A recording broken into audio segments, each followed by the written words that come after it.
प्रिय विद्यार्थियों नमस्कार। कैसे हैं आप?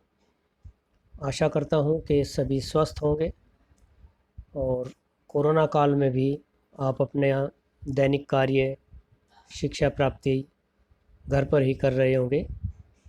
इसी कड़ी में हम आज पढ़ने जा रहे हैं क्षितिज भाग 2, सूरदास द्वारा रचित पद काव्यखंड में दिया गया है। सबसे पहले हम सूरदास जी के विषय में जान लेते हैं। सूरदास जी के विषय में कहा जाता है कि सूर सूर तुलसी शशि उडगन केशव दास, और कवि खद्योतसम जहीं तहीं करत प्रकाश। अर्थात काव्य जगत में सूर्य के समान सूरदास जी हैं, चंद्रमा के समान तुलसीदास जी हैं, उडगन केशव, और कवि खद्योतसम, बाकी कवियों के बारे में बाद में। सूर सूर तुलसी शशि उडगन केशवदास, उडगन केशवदास तारों के समान। यानी कि एक तरीके से खगोलीय उपमाएं अगर देखें तो कहा गया है कि सूरदास जी सूर्य के समान है, तुलसीदास जी चंद्रमा के समान है और केशवदास जी तारे के समान है। और बाकी जितने भी कवि हैं वो सब जुगनुओं के समान हैं जो कहीं कहीं टिमटिमाते हैं। तो उनका आधिपत्य साहित्य पर इतना नहीं है जितना कि सूरदास जी का है। सूरदास जी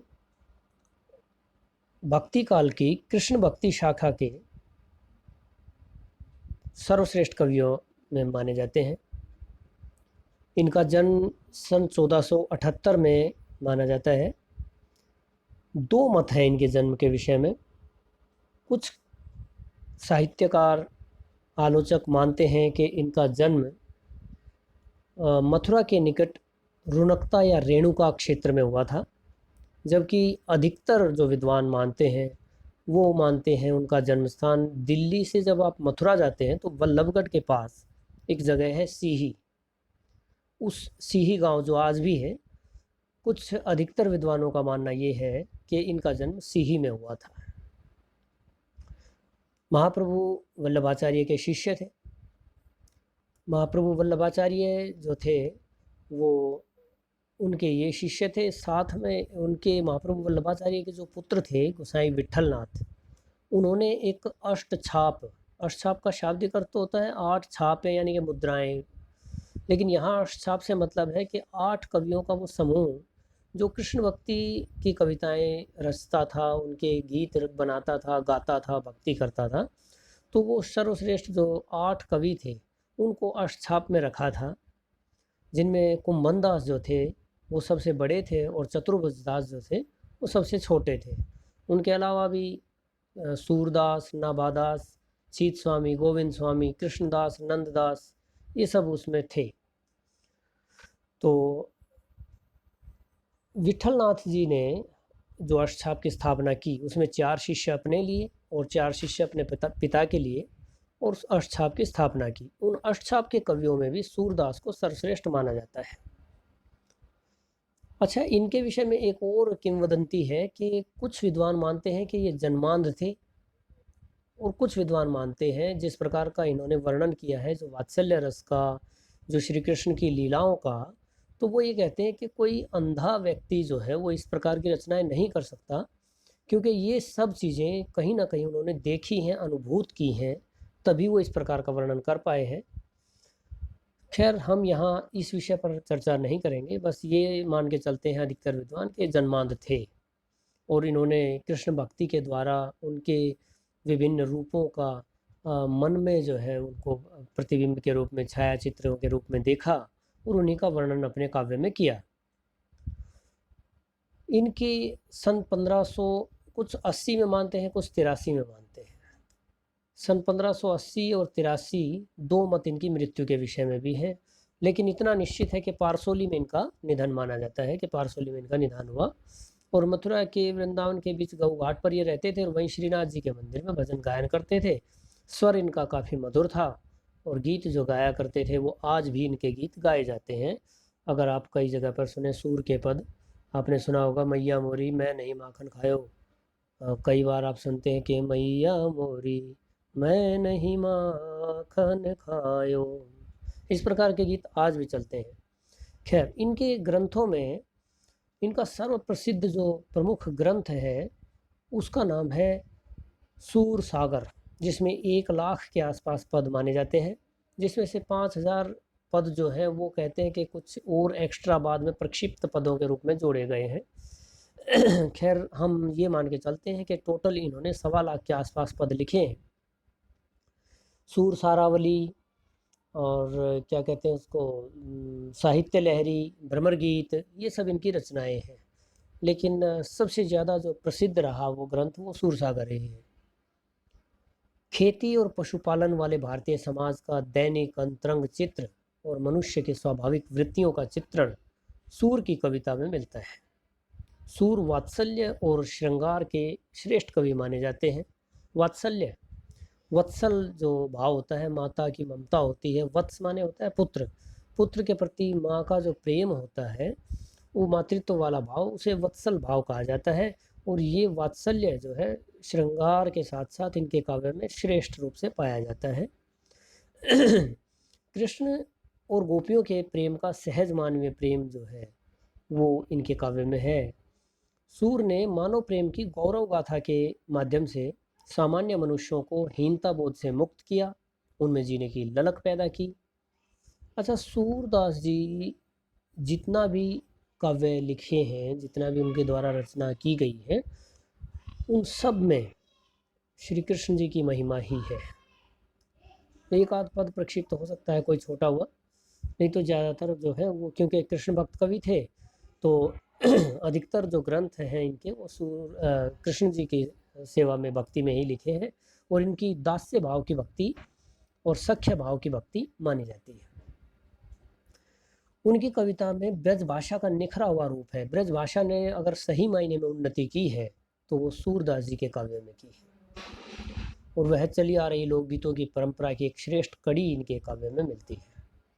आपकी इस पुस्तक में 4 पद लिए गए हैं सूरसागर से, जिसमें पहले पद में गोपियों ने उद्धव को ताना दिया है, व्यंग किया है उनके ऊपर। अब उद्धव थे कौन? उद्धव को श्री कृष्ण ने योग का संदेश दिया था और उन्हें अपने योग पर काफ़ी गर्व हो गया था। वो समझते थे कि योग जो है वो सर्वश्रेष्ठ है, योग के द्वारा हम दुनिया भर के माया मोह प्रेम बंधनों को छुड़ा सकते हैं। ये सोच करके उन्होंने कहा कि आप गोपियों को यहाँ छोड़ आए हैं, आप विरह में इधर परेशान उनके लिए चिंतित रहते हैं, तो मैं जा कर के उन गोपियों को समझाता हूँ, वे आपका ध्यान करना छोड़ देंगे और योग में अपना ध्यान लगा लेंगी। तो ये सोच करके उद्धव जी जो है गोपियों को समझाने के लिए वृंदावन मथुरा गए। सॉरी, मथुरा नहीं, वृंदावन गए। और वहाँ गोकुल में जाने के बाद उनको समझाने लगे। जब उन्होंने वो संदेश शुरू किया तभी वहाँ उड़ते उड़ते एक भंवरा आ गया। उस भंवरे को देख करके गोपियों ने जो कटाक्ष, जो व्यंग उद्धव जी को प्रस्तुत किए, जो कहा, वही सारे पद जो हैं वो भ्रमर गीत के अंतर्गत आते हैं। उन्होंने कृष्ण को उस भंवरे का प्रतिरूप मान करके काफ़ी उलाहने उन्हें दिए। तो यहाँ जो है पहले पद में वो उद्धव जी जब उनको समझाते हैं तो गोपियाँ उनको समझा रही हैं कि उद्धव तुम हो अति बड़भागी। वो आगे अभी पद पढ़ाऊँगा मैं, तो उसमें आप समझ पाएंगे, देखेंगे। दूसरा जो पद है इनका, उसमें दूसरा पद है इनका भ्रमर गीत के पश्चात। इसमें दूसरा पद आपका आता है मन की मन ही मान रही। वो उद्धव को ही कह रही है कि उद्धव, हमारे मन की जो बात थी वो हमारे मन में ही रह गई है, हमारी अभिलाषाएं मन में ही रह गई हैं। तीसरे पद में वे उद्धव की योग साधना को कड़वी ककड़ी के समान बताती हैं। और चौथा पद जो इसमें दिया गया है उसमें वो कह रही हैं कि कृष्ण ने राजनीति पढ़ ली है और अब वो राजनेता बन गया है। तो राजनेता जो है, राजधर्म तो उसका होता है प्रजा का हित, लेकिन उसने तो हमें जलाने के लिए तुम्हें भेज दिया है। तो इस प्रकार के व्यंग इस काव्य में किए गए हैं। चलिए हम शुरू करते हैं पहले पद को। तो वैसे तो इसको हम आप लोग अगर याद करना चाहें तो गा कर के भी इनको याद कर सकते हैं, क्योंकि इनके पदों में गेयता है, इनको आसानी से आप गा सकते हैं। बहुत सुंदर आवाज़ ना भी हो तो भी हमें प्रयास करना चाहिए। याद रखिए कि कई बार अब किशोर कुमार जी का उदाहरण आप ले सकते हैं। शुरू में ऐसा माना जाता है कि बहुत सारे लोग कहते हैं कि उनकी आवाज़ बहुत कर्कश थी, तो एक बार किसी ने कहा यार इतनी बुरी आवाज़ में तो गाना गाता है, तो वो उसको सुन करके बहुत रोए, और कहते हैं रोने के बाद में उनका गला कुछ ऐसा खुला कि वो एक फेमस गायक बन गए। अब पता नहीं इसमें क्या सच है और क्या झूठ। बाकी मेरा मानना ये है कि आपको भी प्रयास करना चाहिए। मैं आपको प्रयास करके बता रहा हूँ इस पद को कैसे गाया जा सकता है। ऊधो तुम हो अति बड़ भागी, ऊधो तुम हो अति बड़ भागी, अपरस रहत स्नेह तगाते, अपरस रहत स्नेह तगाते, अपरस रहत स्नेह तगाते, नाहिन मन अनुरागी, ऊधो तुम हो अति बड़ भागी, पुरई निपात रहत जल भीतर, पुरई निपात रहत जल भीतर, पुरई निपात रहत जल भीतर, तारस देह न दागी, ऊधो तुम हो अति बड़ भागी, जो जल माह तेल की गागरी, जो जल माह तेल की गागरी, जो जल माह तेल की गागरी, बूंद न ताको लागी, ऊधो तुम हो अति बड़ भागी, प्रीति नदी में पाँव न बोरियो, प्रीति नदी में पाँव न बोरियो, प्रीति नदी में पाँव न बोरियो, दृष्टि न रूप परागी, ऊधो तुम हो अति बड़ भागी, सूरदास अबला हम भोरी, सूरदास अबला हम भोरी, सूरदास अबला हम भोरी, गुर चाटी जो पागी, ऊधो तुम हो अति बड़ भागी। ये पहला पद है।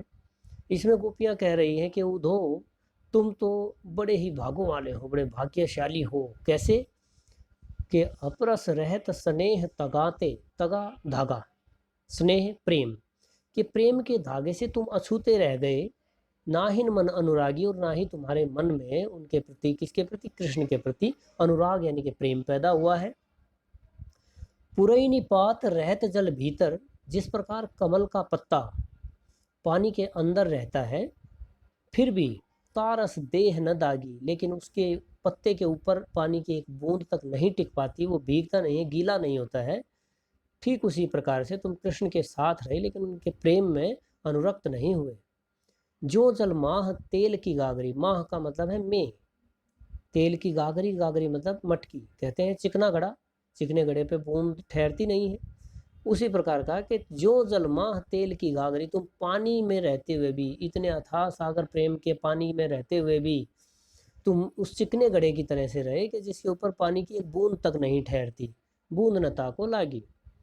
प्रीति नदी में पाँव न बोरियो, तुमने तो प्रेम रूपी नदी में अभी तक पाँव डुबोया ही नहीं है, पाँव तक नहीं डुबा पाए तुम उसमें। दृष्टि न रूप परागी, और तुम्हारी दृष्टि जो है उन पराग कणों की भांति, जो कृष्ण के पराग कण जो खींचते हैं तितलियों को अपनी तरफ, वो पराग कण के ऊपर जैसे मोहित होती हैं तितलियां, तुम उस पराग कणों पे भी नहीं मोहित हुए, उनके ऊपर भी नहीं थोड़ा सा भी आप मोहित हो पाए, नहीं आपको खींच पाया वो प्रेम। सूरदास अबला हम भोरी, सूरदास जी कहते हैं, गोपियाँ कहने लगी हम लेकिन वो भोली अबलाएं हैं। गुर चाटी जो पागी, कि चांटी मतलब चींटी और पागी मतलब पाँव में। जिस प्रकार चींटियों के पाँव गुड़ पे चिपक जाते हैं, हम तो उसके प्रेम में इस प्रकार से चिपकी हुई है। अगला पद देखिए, दूसरा पद। दूसरे पद में कहा है, अब गोपियाँ, आदमी किसको शिकायत करेगा? जिससे उसको उम्मीद होगी, जिससे उसको लगता है कि यहाँ से हमारा हल निकल सकता है। कृष्ण से उनको उम्मीद थी कि एक दिन वो आएगा, हमें छोड़ करके गया है तो हम उससे प्रेम करती हैं, तो शायद वो एक दिन आकर के हमसे हमारी सुध लेगा। लेकिन अब श्री कृष्ण तो आए नहीं। उन्होंने भेजा क्या? उद्धव को और भेज दिया योग का संदेश देने के लिए। तो इसने आग में घी का काम किया। गोपियों की विरह ज्वाला जो थी वो और ज़्यादा बढ़ गई। तो वो कहने लगी कि मन की मन ही मांझ रही, ओ मन की मन ही मांझ रही, कहिए जाई कौन पैऊ धो, कहिए जाई कौन पैऊ धो, कहिए जाई कौन पैऊ धो, नाही परत कही, मन की मन ही मांझ रही।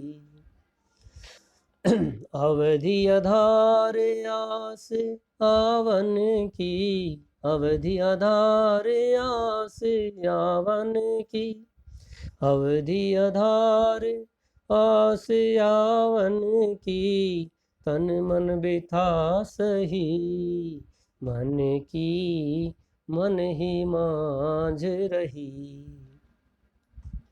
अब इन जोग संदेशनि सुनी सुनी, अब इन जोग संदेशनि सुनी सुनी, अब इन जोग संदेशनि सुनी सुनी, बिरहनि बिरह दही, मन की मन ही मांझ रही। चाहती होती गुहारी जितही ते, चाहती होती गुहारी जितही ते, चाहती होती गुहारी जितही ते, उतते धार बही, मन की मन ही मांझ रही। सूरदास अब धीर धरही क्यों, सूरदास अब धीर धरही क्यों, सूरदास अब धीर धरही क्यों, मर्यादा न लही, मन की मन ही मांझ रही। कहने लगी गोपियाँ कि उद्धव, हमारे मन की जो बात थी वो हमारे मन में ही रह गई। चाहिए कहिए जाई कौन पे उधो, कि उधो किससे जा कर के कौन कहे, किस पे जा कर के हम अपनी बात कहें। ना ही परत कही, हमें नहीं लगता कोई इस बात को कहने के योग्य है। तुम आए हो, हम तुम्हें अपने मन की बात नहीं कह सकती, क्योंकि हम तुम्हें उसके योग्य नहीं समझते। अवधि आधार आस आवन की, सिर्फ एक अवधि समय ही आधार था, आस लंबे समय से लगा हुआ था, एक आस थी, लंबे समय से एक आस ही थी सिर्फ हमारा सहारा, कि एक दिन श्री कृष्ण आ जाएंगे। लेकिन तुम्हें उन्होंने भेज दिया योग का संदेश लेकर, अब वो आस भी खत्म हो गई। तन मन बिथा सही, हमने ये तन मन पे ये व्यथा जो है किस प्रकार सही है, इसका मैं तुम्हें क्या बताऊं। अब इन योग संदेश नहीं सुनी सुनी, अब तुम्हारे द्वारा उन्होंने योग के संदेश भेज दिए हैं। तुम्हारे ये योग के संदेश आग में घी का काम कर रहे हैं। हम पहले से ही विरहनी थी, विरहनी मतलब विरह में थी, विरहनी थी और विरह में जला रही है तुम्हारी ये योग की बातें हमें। चाहती होती गुहार जितही थे, जहाँ से हम गुहार लगाना चाहती थी। यहाँ इस पंक्ति के दो अर्थ निकल रहे हैं। एक तो हम जिसको गुहार लगाना चाहती थे अर्थात श्री कृष्ण को, और दूसरा ये अर्थ निकलता है कि चाहती होती गुहार जितही थे, जहाँ से हम गुहार लगाना चाहती थी, अर्थात अपनी आँखों से। हमारी आँखों में वो प्रेम देखता, हमारी आँखों में उसके प्रति वियोग के भाव को वो देखता, पर उठते तो धार बही, वहाँ से अश्रु निकल आए हैं। लेकिन दूसरे अर्थ में कि जहाँ से हमें गुहार लगानी थी, अर्थात श्री कृष्ण को जो गुहार लगानी थी, हमें याचना करनी थी अपने प्रेम की, वहीं से तो उन्होंने योग की धार तुम्हारे माध्यम से प्रविष्ट कर दी। तुमने योग की धारा बहाने की चेष्टा की, वहीं से उठते धार बही। अब सूरदास अब धीर धरहि क्यों, सूरदास जी कहते हैं, गोपियाँ कहने लगी अब हम धीर क्यों और किसके लिए धारण करें, मर्यादा न लही, अब तो हमारी मर्यादा भी हमसे लई नहीं जाती है, हमें शुद्ध नहीं रहती है, मर्यादा का त्याग हमारा हो गया है। बेटा तीसरा पद जो है इसको मैं गाऊंगा नहीं, क्योंकि इस तरीके से आपका बहुत समय जो है वो इसी में लग जाएगा। 2 पद मैंने सुना दिए, अब बाकी के 2 पद आप प्रयास करें कैसे गाना है उनको, मैं इनका अर्थ आपको समझा देता हूँ, ध्यान से सुनिएगा। तीसरा अर्थ है तीसरे पद का, हमारे हरी हारिल की लकड़ी। अब गोपियाँ उसको बताने लगी, किसको, उद्धव को, कि भाई हमारा प्रेम है क्या, हमारा प्रेम जो है वो हारिल की लकड़ी के समान है। हारिल पक्षी होता है एक, और वो हमेशा अपने पंजे में एक लकड़ी सूखी दबाए रहता है, उसको लेकर के उड़ता रहता है, उसको उससे बड़ा प्रेम है, घोंसले में भी ले जाएगा, पेड़ पे भी ले जाएगा, हमेशा उसे साथ रखता है। कहने लगी कि हमारा प्रेम जो है उस हारिल की लकड़ी की भांति है। मन क्रम वचन नंद नंदन उर, हमारे मन में, कर्मों में, वचनों में नंद नंदन श्री कृष्ण हमारे हृदय में विद्यमान है। यह दृढ़ कर पकड़ी, और इसको हमने दृढ़ता से पकड़ा हुआ है इस लकड़ी की भांति से, जैसे हारिल पकड़ी पकड़ता है लकड़ी को हारिल पक्षी, उसी प्रकार से हमने भी नंद नंदन अर्थात श्री कृष्ण के हृदय में प्रेम को पकड़ा हुआ है। जागत सोवत स्वप्न दिवस निशी, जागते सोते सपने में दिन रात कान कान जकरी, हम कान कान से जकड़ी हुई है, बस कान्हा से जकड़ी हुई है। यहाँ कान कान जो है इसमें आप देख रहे हैं पुनरुक्ति अलंकार है यहाँ पर, और अलंकारों के विषय में मैं बाद में आपको जानकारी दूंगा। कान कान जकरी, सुनत जोग लागत है ऐसो, योग की बातें सुन करके ऐसा लगने लगा अब हमें, ज्यों करुई ककरी, कि जिस प्रकार से कड़वी ककड़ी हो। ककड़ी अगर कड़वी आपके मुंह में आ जाए तो आपका मुंह खराब हो जाता है, स्वाद खराब हो जाता है। तो हम तो उसके प्रेम में, जिसने अमृत के समान उसका प्रेम चख लिया है, तुम्हारा योग का संदेश हमें उस कड़वी ककड़ी के भांति यहाँ पर लग रहा है। सुत व्याधि हमको ले आए, देखी सुनी न करी, और ये कैसी बीमारी कैसी व्याधि तुम हमारे लिए ले आए हो योग की, हमने कभी देखी नहीं, सुनी नहीं, की नहीं, ये योग वगैरह हमारे बस का नहीं है। यह तो सूरत नहीं ले सौंपो, सूरदास जी कहने लगे, सूरदास जी यहाँ कह रहे हैं पद में, गोपियाँ उनको बोली कि ये तो उन्हीं को आप सौंप दो, किनको, जिनके मन चक्री, जिनके मन में संसार की चक्री है, अर्थात जो संसार के इस भंवर में फंसा हुआ है, ईश्वर है कि नहीं है, वो सगुण है कि निर्गुण है, जिनके मन में ये चीज़ें हैं, चक्री है जिनके मन में, जिनका मन चंचल है, विचलित है, ये उन्हीं को तुम सौंप दो योग का संदेश, हमें तुम्हारा इस योग का संदेश नहीं चाहिए। आखिरी पद है बेटा चौथा पद जो है, अब यहाँ गोपियाँ उनको बता रही हैं कि असल में कृष्ण ने तुम्हें जो भेजा है ना, वो राजा जो बन गया है, मथुरा नरेश हो गया है ना, अब वो कृष्ण नहीं रहा जो हमारे साथ यहाँ ग्वाला हुआ करता था। कहने लगी हरि है राजनीति पढ़ाए, कि भाई हरि जो है कृष्ण अब राजनीति पढ़ाए हैं असल में। समुझी बात कहत मधुकर के, समुझी बात कहत मधुकर के, समाचार सब पाए, और ये सारी बातें मधुकर भंवरे की बात जो है, भंवरे के समान जो कृष्ण को कह रही है, उसका समाचार हमने पा लिया, और तुम्हारी बात हम सब समझ गई जो तुमने यहाँ योग का संदेश दिया। एक अति चतुर होते पहले ही, एक तो पहले ही श्री कृष्ण बहुत चतुर थे, वो पहले ही बहुत चतुर थे, अब गुरु ग्रंथ पढ़ाए, अब हमें गुरु ग्रंथ का ज्ञान देना चाहते हैं, निर्गुण का ज्ञान देना चाहते हैं, योग का ज्ञान देना चाहते हैं। बढ़ी बुद्धि जानी जो उनकी, गोपियाँ कहने लगी हमें उनकी बुद्धि जो है बड़ी बढ़ी हुई दिखाई दे रही है, काफ़ी होशियार हो गए हैं अब। जोग संदेश पठाए, हमारे लिए योग का संदेश भेज रहे हैं वो। उधो भले लोग आगे के, कि हे उधो, ये व्यंग किया गोपियों ने दोबारा से, कह रही हैं हे उधो, बड़े भोले लोग हैं आगे के, बड़े अच्छे लोग हैं आगे के, अर्थात कौन लोग, कृष्ण को कह रही हैं कि वाह कितना भला व्यक्ति है, कितना अच्छा वो है कि उसने क्या किया, उधो भले लोग आगे के, परहित डोलत धाए, दूसरे के हित में कितने भागे भागे फिर रहे हैं, तुम्हें योग का संदेश दे करके भेजा है हमारी भलाई के लिए, वाह कितने अच्छे हैं वो। अब अपने मन फेर पाई हैं, चलत जो होते चुराए, लेकिन जब उद्धव ने ये सुना, संदेश तो दे दिया, अब अपने मन फेर पाई हैं, चलत जो होते चुराए, अब अपने मन में भी, उनके मन में भी भेद आ गया होगा। गोपियाँ कहने लगी चलते हुए तो हमारा मन उन्होंने चुरा लिया था, अब अपने मन में फेर आ गया है, उनके अपने हृदय में फेर आ गया। हमारा हृदय तो चुरा ले गया, लेकिन उसके हृदय में अब बदलाव आ गया है। ते क्यों अनीति करे आपुन, वो क्यों अनीति करने पर उतरे हुए हैं। जे और अनीति छुड़ाए, जो दूसरों की अनीति छुड़ाते हैं वो भगवान श्री कृष्ण जो है, वो तो दूसरों की अनीति, बुरे चाल चलन, बुरी बातों को छुड़ाने वाले हैं, तो वे खुद क्यों अनीति कर रहे हैं। राज धर्म तो यह सूर, अब यहाँ गोपियों ने एक और व्यंग किया कि राजा बन गया ना, तो राजा का धर्म, तो सूरदास जी कह रहे हैं राजा का धर्म तो यही होता है जो प्रजा न जाहि सताए, कि जो प्रजा को सताता नहीं बल्कि उसे सुखी रखने की चेष्टा करता है। इस प्रकार से बेटा आज हमने ये चारों पद यहाँ पर पढ़ लिए हैं।